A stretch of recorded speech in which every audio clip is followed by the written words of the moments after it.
Jadi apapun jenisnya, mau gambar apapun, sepanjang dari yang bernyawa, ada rohnya, bernyawa. Itu pendapat pertama mengatakan haram mutlak. Jadi kalau Anda gambar misalnya pohon-pohon, kan, air, pemandangan, kan itu nggak ada masalah.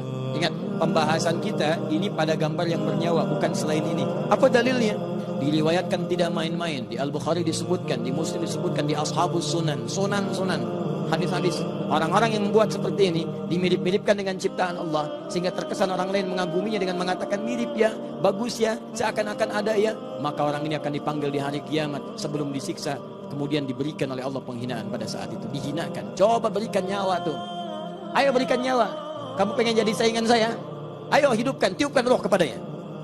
Maka ketika dia tidak mampu dan memelas, maka dicelupkanlah ke neraka. Ini yang merasa jadi saingan saya, hancurkan. Begitu hancur, angkat kembali, hancurkan lagi, angkat kembali, hancurkan lagi. Dan dia tidak akan pernah keluar dari siksa.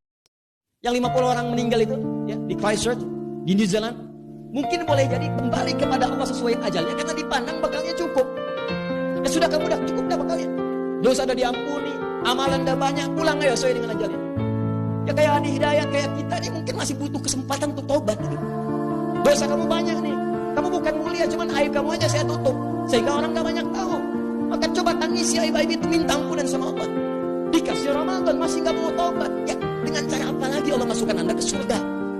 Katanya pengen ke surga, dikasih wasilah gak diambil. Lalu kalau Anda ke neraka, yang salah siapa? Jadi kadang penting banyak kita renungkan bahwa suatu saat kita akan wafat. Kita akan wafat. Kita banyak mengagungkan orang lain yang meninggal, kita lupa bahwa kita pun akan wafat. Kita banyak semangat mengerjakan sholat jenazah, kita lupa kita pun akan jadi jenazah. Betapa banyak sekarang orang menyolatkan orang wafat, hampir tiap hari sholatin, tapi tidak ada perasaan dalam dirinya bahwa besok saya akan ada di situ. Siapa yang ingin hidupnya ringan? Diringankan hidupnya, mengalir rezekinya bahkan dari hal yang tidak dia duga-duga. Bagaimana kuncinya? Bekerja itu penting, tapi ada yang dipercepat oleh Allah, ada akselerasi. Kamu kerjanya seperti biasa, tapi rezekinya datang, hidupnya mudah, enak gitu. Buka Quran surah 65. Di akhir ayat kedua, di awal ayat ketiga. Wa may yattaqillaha yaj'al lahu makhraja wa yarzuqhu min haitsu la yahtasib. Siapa yang mampu meningkatkan takwanya kepada Allah, maka kami akan lepaskan dari kungkungan persoalan kehidupan. Kami berikan solusi dari setiap masalahnya. Bukan enggak punya masalah, tapi ketika akan menghadapi masalah diringankan oleh Allah Subhanahu wa taala. Wa yarzuqhu min haitsu la yahtasib. Rizkinya datang dari sisi yang tidak diduga-duga. Rizki jangan digambarkan dengan uang saja, jangan dengan materi saja. Ketenangan itu rizki, kenyamanan itu rizki, sehatnya anak-anak itu rizki, keturunan itu rizki. Nama Tuhan Allah sifatnya ahad. Ada wahid, ada ahad, itu beda. Kalau wahid satu masih mungkin ada dua. Itsnain, thalatha, arba'. Tapi kalau ahad satu-satunya yang tidak ada duanya. Sekarang perhatikan baik-baik. Dari segi namanya saja itu sudah punya mukjizat. Kata Allah, nama ini tidak akan pernah ada duanya, dan setiap Anda hilangkan setiap hurufnya akan menunjuk pada zat yang satu. Contoh, Allah, saya hilangkan kemudian satu hamzah wasalnya. Ini baca, lillahi ma fis samawati wa ma fil ard. Saya hilangkan satu huruf masih menunjuk pada yang satu, ahad, lillah. Setiap huruf dihilangkan masih menunjuk pada zat yang sama. Itu baru namanya saja. Maka kalau namanya saja sudah punya mukjizat jauh dibandingkan yang lainnya, maka bagaimana kemudian kita menolaknya sebagai Tuhan? Banyak orang gelisah itu cuma dua saat tidur gelisah. Satu karena dunia, yang kedua karena maksiat. Jadi kalau Anda terlampau mikirkan dunia, capek ke bawah tidurnya. Orang sudah istirahat, ini masih memikirkan dunia. Bahkan dalam tidurnya masih ngobrol dunia. Gajiku kapan dibayar dalam tidur. Jadi kalau tidur saja sudah tidak menjadi nikmat, maka kapan istirahatnya? Sama dengan pelaku maksiat. Ada orang yang bahkan dalam tidurnya masih mencela orang lain. Gara-gara kamu ini katanya, nunjuknya ke istri dia saat tidur. Jadi kalau dalam tidur saja tidak bisa bertobat, maka kapan Anda bisa mendekat kepada Allah? Nah, ada orang-orang yang tidurnya enak. Ya, makanya Nabi mengajarkan sebelum tidur istighfar. Selevel Nabi istighfar 70 sampai 100 kali. Astagfirullah. Baca ayat kursi, baca al-ikhlas, baca al-falaq, baca an-nas, baca al-mulk, baca. Begitu Anda baca. Demi Allah saya katakan, tidur tenang. Bangga mengatakan ringan, Firdaus, apa amalan antum? Antum tuh cuma ringan di lisan aja. Firdaus, surga, Amalan Anda apa? Lihat mata Anda di cermin yang penuh dengan dosa. Tatap wajah Anda yang penuh dengan dosa. Tatap lisan kita yang banyak maksiat. Tatap tangan kita yang pernah berbuat buruk. Tatap kaki kita yang melangkah pada maksiat. Apakah layak untuk jadi ahli surga? Kenapa Anda begitu ringan meminta kepada Allah Firdaus, sementara Anda tidak buktikan dengan ikhtiar? Dan itu baru Anda, belum anak Anda. Akan tiba satu masa semua orang sudah gak peduli. Ingat saya. Lupa dengan anak, lupa dengan suami, lupa dengan istri, lupa dengan ibu, lupa dengan ayah. Dan mereka teriak minta tolong, tolong saya. Apa yang Anda bisa kerjakan? Karena itu Anda usaha. Ayo berubah. Ngapain Anda kumpulin dunia? Dunia itu mudah, kecil. Kalau ada nilainya, hanya sebesar sayap nyamuk saja Allah gak akan berikan kepada orang. Zaman Nabi Muhammad berlangsung, ada kepala suku di Arab tersengat kalajengking. Kalajengking Arab, Anda bayangkan. Ingat kepala suku. Begitu disengat sudah terkena racunnya, menyebar ke seluruh tubuhnya. Sekarat keadaannya. Apa yang terjadi? Tiba-tiba mencari tabib sana sini tidak ditemukan yang bisa mengobati. Semua angkat tangan. Ditemukan sekelompok sahabat yang sebelumnya sudah datang ke situ tapi tidak dijamu. Dibiarkan pergi disusul. Siapa yang bisa menyembuhkan di antara Anda? Angkat seorang tangannya mengatakan biiznillah, dengan izin Allah. Begitu didatangkan orang itu dibacakan Al-Fatihah. Al-Fatihah. Bacakan, sekali baca. Ya, obat sana sini sudah tidak mempan, dawa sudah tidak ada, syifa. Begitu dibacakan Al-Fatihah, sembuh biiznillah, sembuh. Makanya dikenal Al-Fatihah dengan Syafi, surat penyembuh. Lihat bagaimana mempraktekannya. Paham ya? Teman-teman, doa ini baru doa pembuka. Belum ke permintaannya. Dan saya sangat sayangkan sekali, ada orang yang cuma baca sampai sini langsung bangun. Subhana rabbiyal a'la wa bihamdi, bangun. Rabbighfirli warhamni wajburni warfa'ni, dan seterusnya. Sayang. Kan Allah tawarkan tadi di Quran surah 48 yang kita tulis, ayat 29. Kata Allah, kalau sedang Anda sujud, minta sebanyak-banyaknya. Nah, cara membuka permintaan itu, ilustrasinya begini. Itu di pintu itu, di balik pintu itu ada segala yang kita inginkan. Kita tinggal minta. Cuman nggak mungkin masuk ke situ kalau nggak kita buka dulu pintunya.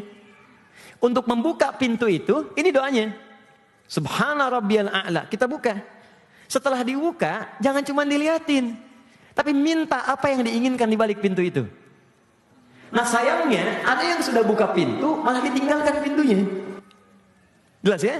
Dia bacakan kemudian kalimat ini, tapi dia nggak mintakan doa. Jadi kalau nabinya sudah mengajak tanpa kecuali, andanya belum tersentuh juga, berarti kalau punya masalah di hari kiamat nanti bukan nabinya yang salah, andanya yang diajak tapi tak mau ikut. Makanya kata Nabi pernah berkata begini, santai Nabi katakan, setiap umatku akan masuk surga, illa man aba, kecuali yang nggak pengen. Jadi kalau Anda diberikan pilihan, misalnya pilih mana? Ya, perempuan yang cantik tapi musyrik atau biasa-biasa tapi muslim. Pilih mana? Nah, sudah nggak usah banyak mikir. Ya, kata Qurannya pilih yang biasa-biasa. Ya. Maaf, kecantikan itu kan relatif kan? Ya, konon kalau jelek mutlak gitu kan? Kecantikan relatif gitu. Tapi dalam pandangan Allah, sepanjang ada kebaikan dalam iman dalam jiwanya, itu yang terbaik. Itu yang terbaik. Ya. Kata Allah, sungguh perempuan-perempuan yang muslimah, walaupun wajahnya tidak memikat Anda, belum ada pesona-pesona keindahan menurut pandangan Anda, itu lebih mulia dalam pandangan Allah dibandingkan perempuan musyrik yang mengagumkan, yang pesonanya sangat indah. Awas, hati-hati, ini nggak ada pilihan lagi, nggak ada pilihan, Allah sudah menentukan.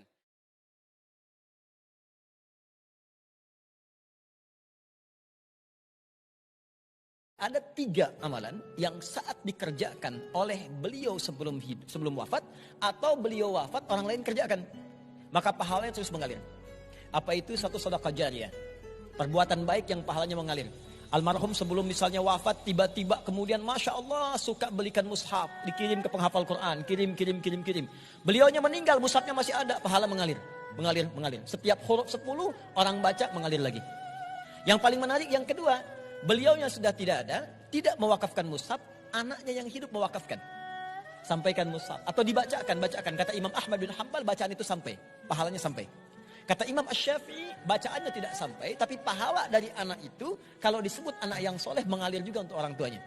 Karena yang 3 tadi, sedekah jariyah, ilmin yuntafa'u bihi, ilmu bermanfaat, dan yang ketiga, waladin solihin yad'u lahu, anak soleh yang berdoa untuk orang tuanya. Di antara jenis doa itu adalah bacaan Al-Quran.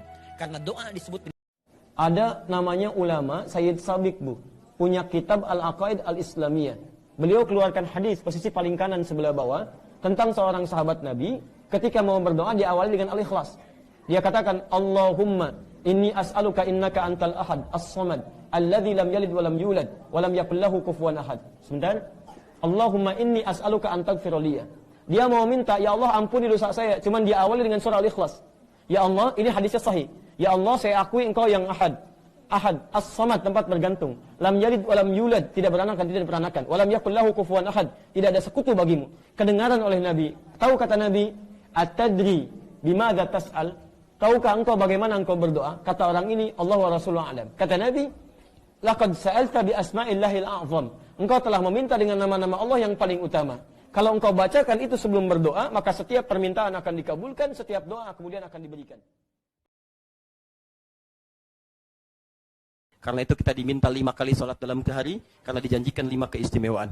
1, orang sholat pasti jadi orang baik, di Quran surah ke-29 ayat ke-45. Yang kedua, orang sholat pasti hatinya tenang. Itu ada di Quran, diantaranya surah ke-20 ayat ke-14, ditafsirkan juga dengan Quran surah ke-13 ayat ke-28. Yang ketiga, orang sholat kalau berdoa, itu pasti akan dikabulkan oleh Allah, sekalipun yang dimintakan itu mustahil bagi manusia. Kalau yang diminta itu jadi kebutuhannya.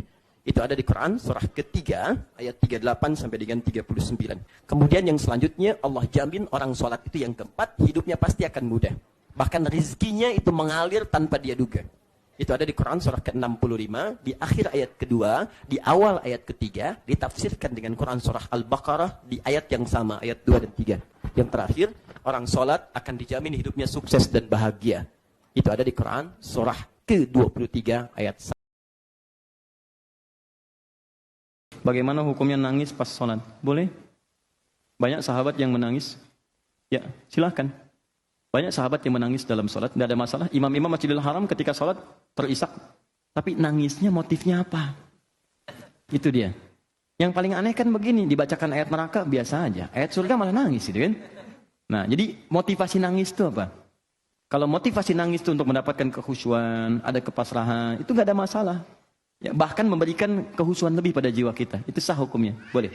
Boleh.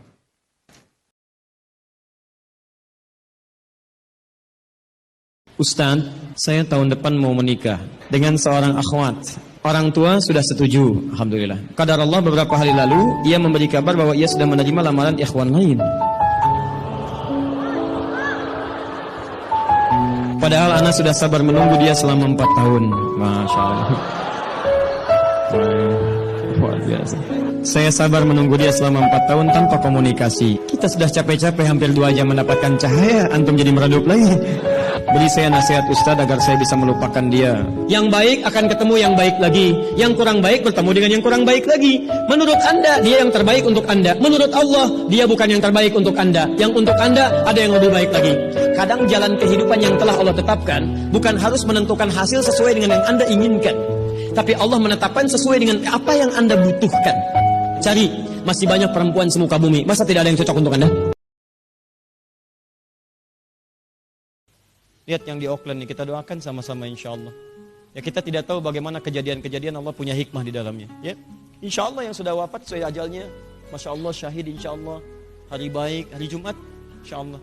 Di masjid, Anda bayangkan, sedang Jumatan, bertemu hari baik, tempat terbaik, perbuatan baik. Kurang apa lagi? Di Hidayat belum jelas wafatnya di mana, gitu. Tempatnya di mana, harinya apa. Ini hari Jumat, Anda bayangkan. Hari Jumat, di tempat yang paling baik di masjid, kemudian juga dalam ibadah yang baik Jumatan, wafat di situ syahid. Insya Allah. Ya, insya Allah sepanjang dia beriman dan mendekat kepada Allah Subhanahu Wa Taala. Insya Allah.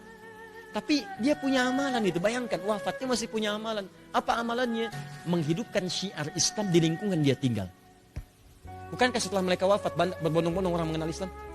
Enggak cuma 1-2 orang, se-New Zealand. Azan dikumandangkan yang enggak pernah dikumandangkan setingkat nasional. Dan setiap di ilmu hadis tuh gini, setiap ada anak meriwayatkan hadis, maka sebagai penghormatan bagi orang tuanya, nama anak itu akan dihilangkan, yang disebut nama orang tuanya. Abdullah, anak laki-lakinya Abbas, anak laki-laki Ibnun, disingkat jadi bin. Abdullah bin Abbas. Ditutup Abdullahnya, disebut Ibnu Abbasnya. Ini pesan di ilmu hadis, kalau ada orang tua berbuat baik untuk anaknya, maka semua kebaikan anak akan terlimpah pahalanya pada orang tua tanpa dikurangi sedikit pun. Boleh saya titip pesan ya? Kalau Allah anugerahkan titipan anak, demi Allah saya katakan, kalau mau ngajarin ngaji, tolong Al-Fatihahnya Anda sendiri yang ngajarkan. Walaupun cuma Bismillahirrahmanirrahim. Tolong ajarkan. Karena itu akan ia bawa seumur hidupnya. Dan 17 kali dia akan bacakan dalam hidupnya. Maka jangan berikan pahalanya untuk orang lain. Ajarkan di lisan Anda.